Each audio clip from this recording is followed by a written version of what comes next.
Hey guys, it's Amy Cormier and I'm coming to you today on a tutorial on how to paint this desk using chalk paint and gold gilding. Today I'm trying out this new paint by Magnolia Home. It's Joanna Gaines color and it's called Weekend. So we'll see what happens. And I typically put the paint in these squeeze bottles that I get from a local shop. You can get them online. But first we got to do some prep work to how to get the piece ready to paint. All the hardware. And then, because this paint is really shiny, I'm going to probably sand it just off the top. Use a sander.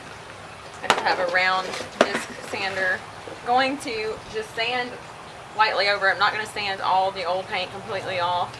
I just basically want to get it something to grip to. I like to take all the drawers out. It's easier to sand that way. You want to take the drawers out.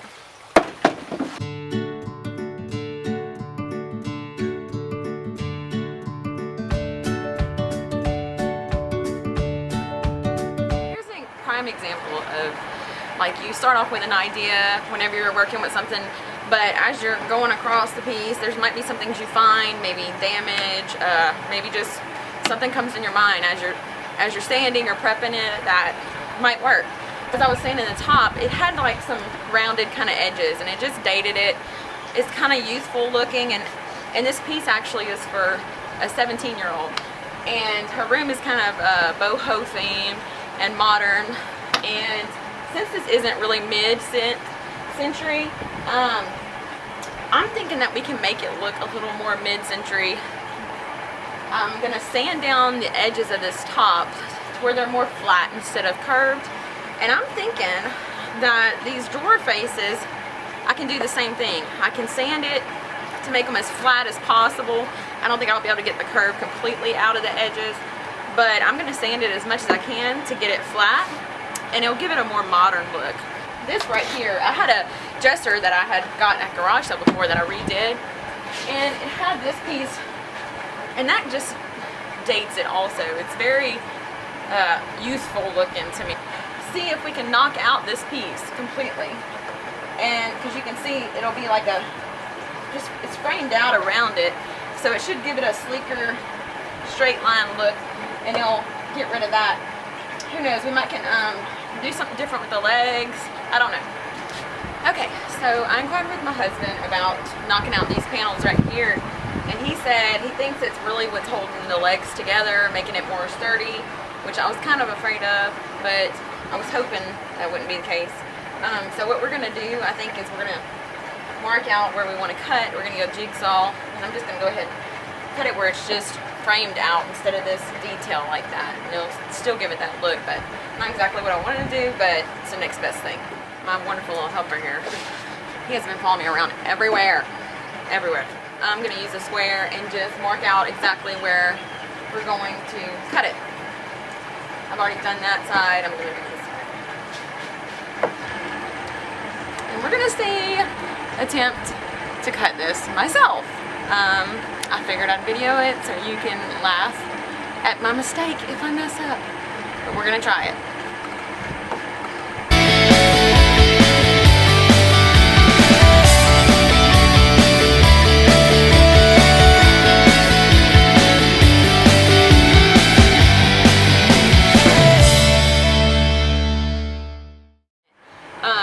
With chalk paint, the look that you want all depends on the way that you're going to go about painting it when you start painting.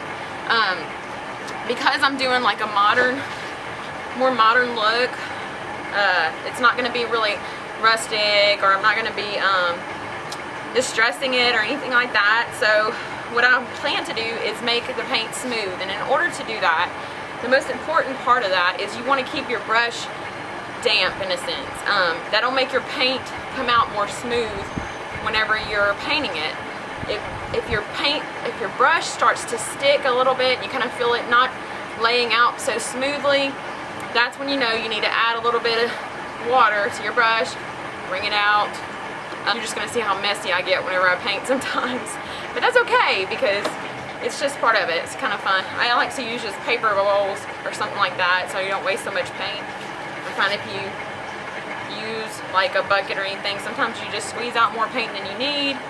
And I don't like to clean all that stuff, so it's less I have to clean up. So I'll just use a paper plastic bowl and squeeze my paint into this, throw it away when I'm done. Today I'm going to use this new brush that I actually got. I just used it to paint a room. I haven't used it on furniture yet, but I've seen lots of different people using them. I couldn't find one at our stores, and recently I did happen to come across zebra brushes. What I've already noticed about these brushes is they don't hold paint on the brush itself a lot. So, which I like about it is, the thing I like about it is more paint ends up on your furniture and less on your brush. You always want to have your bucket of water, and most of the time I'll have a mister bottle too, but today I don't. Like I said, this is the first time I've ever used this Magnolia Home Paint. This color's so pretty. I don't even know what you really call it. They call it Weekend, but the type of blue that it is, it's just really, it's really dark. It's gorgeous. I've always loved it, and I've been dying to use it, but I didn't have anything in my house that it would go with. I've pre-wet, squeezed out my brush.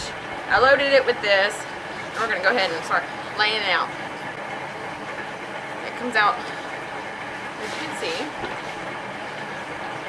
it's real smooth back and forth. And see, my brush is going really smooth right now.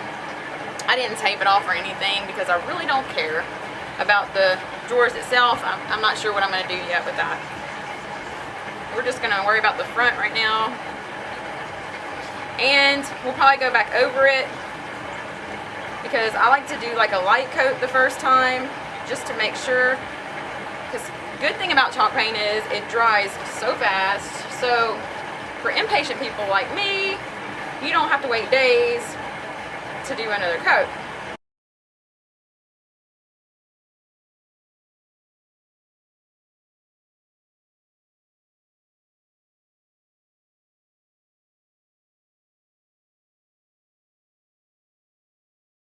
Okay, it's day 2 of the desk refinishing project, and last night I just ran out of time, so I went ahead and let the first coat of chalk paint dry, and today I'm going to go ahead and do a second coat. And your second coat, you want to make sure that it's completely covered. Your first coat, as you can see, there's a lot of yellow, it's streaky. That's fine. It's almost like just a primer, your first coat.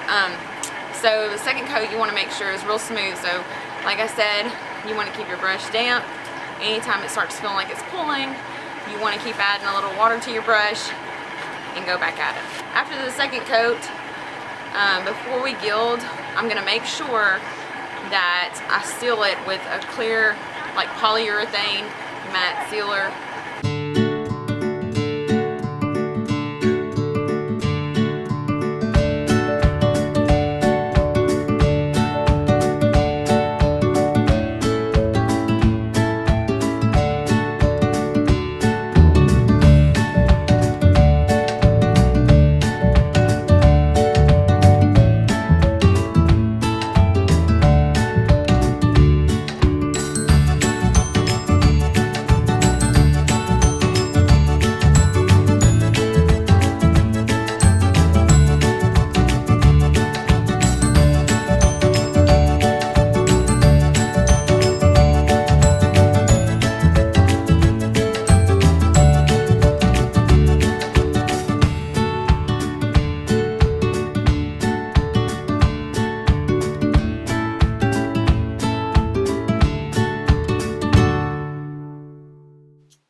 Hi guys!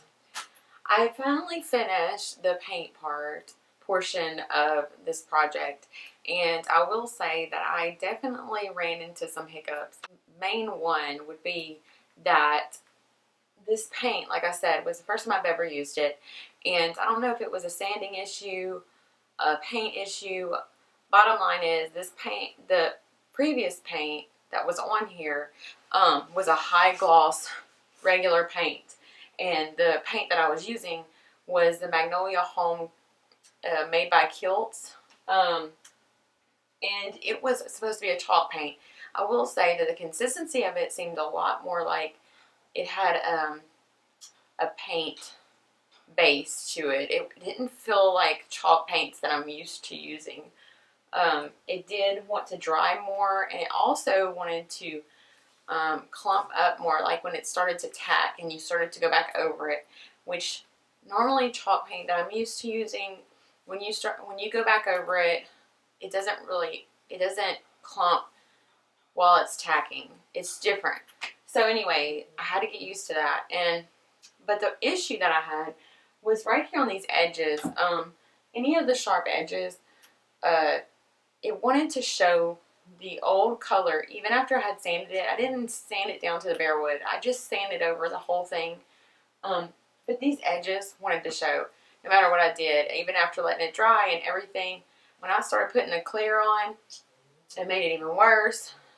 Polyurethane, General Finishes matte finish is what I used, and I had to go back, sand every edge, repaint it. Ended up finally getting to a point where it's not showing the yellow, and hopefully it won't.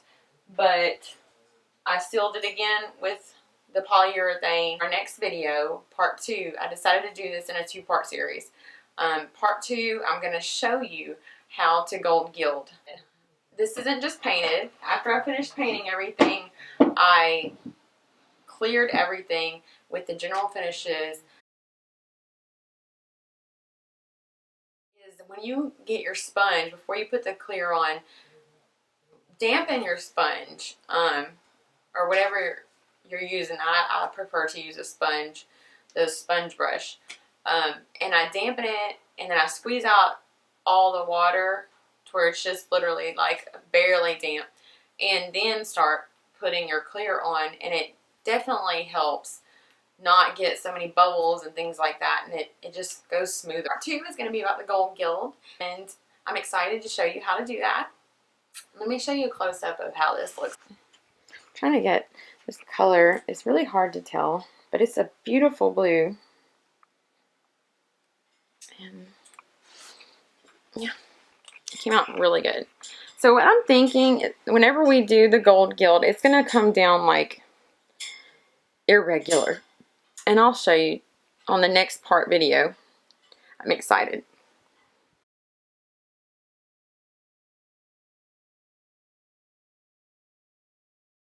If you have any questions about this, or how I troubleshoot whenever I run into issues like that, just let me know, and I'm excited to see your projects.